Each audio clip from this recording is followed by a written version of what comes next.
There are some checks with the queen right now. You cannot play queen. No, so queen g4 or...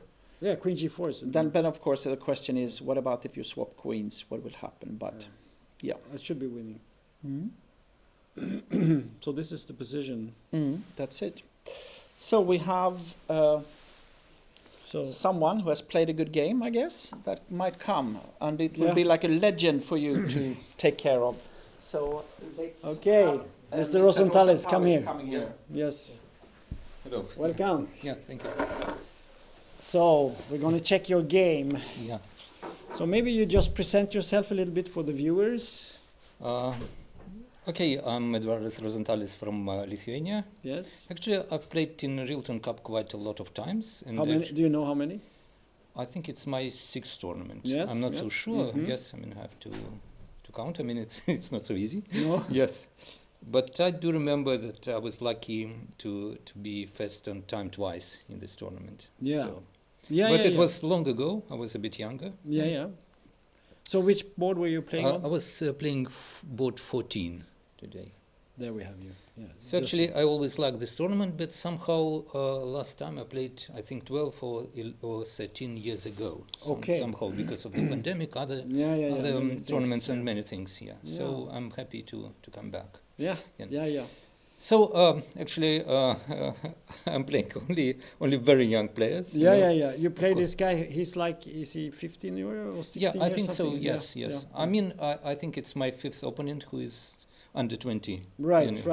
Yeah, but there are so many young players. Yes, and of course they are much stronger than it used to be because they are well prepared. They know everything. Yes, so it's tough. Today I also tried to somehow to avoid the main lines. Yeah. That's why can we go on? Yeah, sure. Game? So we're going to look at the game, the whole game. Okay, yes, because I think it was very, very unclear up to the end. So you're white here? Yes, I'm white. So in Sicilian, he played e6 on the second move, so I played g3. So my normal move would be c3 here. I played it all my life, but sometimes I play also g3. Yeah. So okay, he played knight c6. d5 is also another option. Of course, knight c6, bishop g2. Knight f6. Knight f6. So now once again, e5 is not good here because black plays knight g4, then queen c7. So queen e2 you played? Queen e2 or d3. So I went for queen e2, and he played e5. So now if I do something like d3 or castle, maybe he can play knight d4, exchanging some pieces. So that's why I played c3. Yeah. So he played d6, d3, h6. Now I played a3, sending a message that I want to play b4. And my opponent answered a5, but which I is think a it's mistake. I don't know, but it's a concession. Yeah, I mean, I would refrain from it. No, I think, in my experience, the best is to allow b4 and then just play a6. A6, maybe b6 or b5. Yeah, something like that. Because you get all these squares. Yeah. Of course. Well, what I did, I mean, it's quite slow, but anyway, the position is solid. So I think this is. So then we played normal moves: bishop e7. I played knight a3. We should just mention that because maybe the viewers think that why didn't you play a4 immediately? But the idea was to lure him into playing because this now all the pawns are fixed, so I have squares b5 and also c4 because if I simply go with the knight to c4, he can always play a6 b5. Now it's not possible. That's why now I have good squares for my knight. And your knight can come here and this. And then I see if I play to b5 or c4. Yes. I mean, then you can do this if you want to. This is what was happening in the game. Yeah. So after a4, he played bishop e7. So now we both are developing our pieces. Yes, castle, and he played rook e8. I mean, it's possible, of course. Yeah. I put my knight on b5. He played bishop f8. I now put my rook on e1. Now he played bishop e6, and after knight d2. So it's what the plan you mentioned, yeah. So I want to go there. So now he played bishop g4. I don't know. I mean, so I mean, he also wasted one tempi. So. But this is not so important. The tempi are not so important. Yes, maybe, but of course, of course, it's a factor. So okay, I mean, So my first intention after bishop g4 was to play bishop f3, but then I decided that my move queen f1 is even better because so I played queen f1. Yep. Because now I'm ready. Maybe I will play f4. Starting with this game. Also, maybe I will play h3 and then somehow and also g4, something like that. Yeah. So he played knight a7. So he wants to exchange those knights. Right. So now, I mean, it would be tempting to play something like knight c4, for instance, here. But then he takes on b5, maybe plays b6, and then he attacks this pawn on b5. And I mean, it's... Yeah. So that's why I decided that I have to exchange those knights. You could also go back, but then maybe you can attack a4 somehow, bishop d7. Yes, yeah, I mean, like something like that. So I mean... So you took it? Yeah. And now I played knight c4, yes. Yeah. So he played bishop d7. So he wants to play b5. I mean, it's interesting idea because he has to do something. Of course, after b5, he will have this a pawn, isolated pawn, but I mean, he gets some play on the inside. So I also have to start with f4. You know, so f4. Yes, he played b5. Yes, I took. And now I mean, I was not sure if I play something. He might even take on c4, take on f4, and then maybe press on e4 my pawn. So I decided that it's better to play knight e3. So I played knight e3. Did you consider playing like f5 and try to go for a pawn storm? Yes, I considered this, but as I said, I was not sure. First of all, f5, I'm not so sure if I want to do that. Because, no, of course not. Because he can play then bishop e7, then something like knight h7, bishop g5. It's not so easy to break. So it's very, I mean, it's very responsible to play like this. So I want to keep the center. So that's why I played knight e3. So you played the most flexible move here? Of course, knight e3, I mean, it looks like, when he took on f4, I took with a pawn. It looks like black can win a pawn on e4. But after knight e4, I'm not taking his knight, but play c4. So we can maybe show to our viewers that it looks like the pawn is pinned, but I play into c4. Counter measure. And now two pieces are hanging, and he's losing one of the pieces. So you win a piece here? So there was not a possibility for him to do. So he played bishop c6. Bishop c6, and yes, and now I mean he might play by the next move d5 or something. So I have to play c4. Well, but then you could do e5 maybe.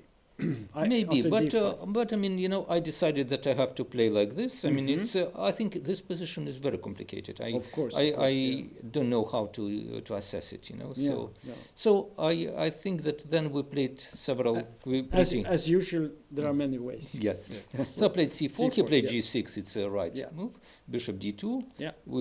He played bishop g7. Yeah. I played bishop c3. Yeah. Now knight h5 is also, I think, a good move. And for me, it would be not so good to take on g7 because then I have weak dark squares. So his queen maybe one day will come to d4, or maybe he will press on b2. So I'm waiting that he will take on c3. That's why I played queen f2. Once again, the only drawback is that he will get the pass pawn on a5. Yes, so but I mean it's a lot of pieces yet. Yes, true. On the board, so this pawn is, of course, it would be very dangerous pawn in the end game, but we still have middle game. So now it's interesting that. So your plan, if we talk about plans, is you want to have a kingside attack here. Yes, somewhere in the center because I have a strong center. So which break are you looking for? F5 or E5 or what? Yeah, maybe F5, maybe E5. I mean, he has to look all these possibilities. You keep so all now, the options, now it's interesting. Once again, some tactics because. It can be a question, why not for black, let's say, taking on c3 with the bishop now. I take with the b c3, and then queen f6 with double attack. So now he plays queen f6. But then it's, so I have e5, and I mean, it's not so easy to understand what is going on, because now he has to take. Now I play knight g4, I'm playing, and it might be dangerous for black somehow, because his queen has to go, if he plays to e6, maybe I can take on h6, then take with the rook on e5. If he plays queen d6, I might can take with a pawn on e5, so he has some hanging pieces, so that's why it might be dangerous for black. So he played So instead. yes, he played a4, A4. and I played rook f1. So I'm looking that one day maybe I will play f5. Yes. And also I protect this pawn. So he played rook b7. I mean, he's preparing. And now I play knight g4 also. I'm looking, on this side, preparing for something. Yeah. So now he took on c3 finally. I took with the pawn, and he played king g7, protecting the pawn on h6. Now, once again, I'm not in a hurry because, something like f5, maybe he can play g5, something like that, or no. Oh, no, after f5, he can play queen g5, yes. And I mean, he's Yes. So I'm making a useful move, rook a2. I mean, first of all, I put my rook, to be secure that his rook will not come to b2 at some point. Right. Also, maybe one day I will play with another rook to a1 and attack his pawn on a4 after something like that. Yeah. And here I think he made a mistake by playing queen a5. I think he had to be more careful with his king because I'm ready. Also, this rook one day can come suddenly to f2. Of course, so. yeah. So he played queen a5, attacking the pawn on c3. But now queen d2. I'm protecting this pawn, and with my one eye, I'm looking on h6. So I want to play f5, and then. Right. So I think here he had already to play something like maybe even queen d8 back. So. But he played a3. Which is maybe a little bit... a little bit, because, suddenly it's very weak. Yes, his king is very weak, and also this pawn. So now f5 is so would you say that a3 is a mistake? Yeah, I would say that, yes. It looks to me like a mistake because now f5, I'm attacking his pawn h6. Yes, he has to... So now suddenly you switch gear and you go for the attack. I don't know, maybe rook h8, but I mean, you don't want to do like this. Yeah, then the rook... Yes, so he played g5. I played f6 check, and once again king h7 of course was a necessary move. I think I have an advantage, but king g6 it's much more dangerous. Yeah, the king is very sensitive. So let's see what happened, because I have also e5. You see that I have some tactics on the long diagonal. So now I played e5. Yeah. His bishop is on c6 is hanging also, so if he takes my bishop, I take with the queen. I'm attacking the rook, and queen e4 is a threat of mate. So the only move for him, it was queen c7. Now I play d4, so I open all this diagonal from b1 to h7. Now you threaten to come here. Or so his only move is knight f4, and I think here it's after knight f4, a lot of moves are winning, like rook takes f4 or something. I played queen c2. With the idea that after king h5, I maybe simply rook takes his knight, and then queen f5 check. Yeah, let's just see what will happen.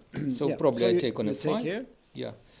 I don't know. I mean, he can take on g2, but then I take with the pawn, with the king. Let's say he takes, I give him a check. And after this, the easiest, maybe knight h6 is the easiest way to, because I want to mate him somehow, yes. I mean, so. Yeah, it's not so easy to see a move for him here. He can make, even rook b1 is not. Rook g8, you can just take it. Yes. So. This is over. Well, it's a very nice game. I like it. Okay, I mean, thank you. But I mean, it was, of course, I mean, it was not so clear. I mean, but but I think when you play in a tournament like this, you have to play like this. You have to give your opponent some chances to make mistakes, right? Yeah. So that is the key. If you try to force your way through all the time, you're not going to be very successful. Thank you very much for the game. Good luck in the future of the tournament. I will follow your games. Hope to have you back with another nice game. Okay, thank you. Good luck. So how many points do you have by now? I have 3.5 out of 5. Okay. Yeah. Okay. Closing in on the top. Yeah. Thank you. Okay. Good luck. Thank you. Okay, so that was a very nice game by Eduardas Rozentalis from Lithuania, who has played the Rilton Cup 6 times. Very nice. So I think I will take a small break. So see you back.